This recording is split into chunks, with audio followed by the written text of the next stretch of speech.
All right, guys, this is going to be a very quick video for anybody else that is going to try to replace their sway bar end links on their 3rd Gen 2016 Tacoma.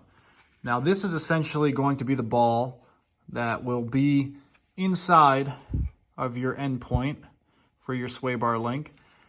And basically, this Allen key hole that they give you is essentially useless. You can try grabbing onto this center shaft with vice grips, but it honestly doesn't work very well.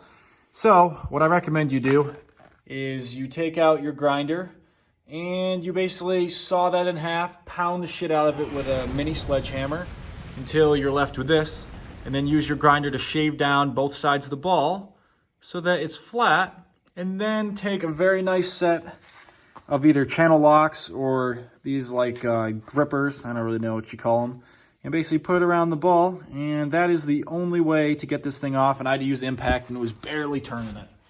Now, if you're an idiot like me and you get a little bit angry because you just snapped your Allen wrench, and instead of you saying, oh, let's see if there's a washer that is pressed onto the backside of the bolt, you decide to cut basically right behind that washer. See where that metal piece is?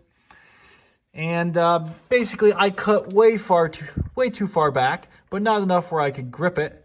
So what I ended up having to do is grind this down until I got down to where that washer and this bolt meet. And then you can take your bolt that you took out from the other side because you weren't a moron and use your sledgehammer to pound the shit out of that and fucking take it out. So I think I'll just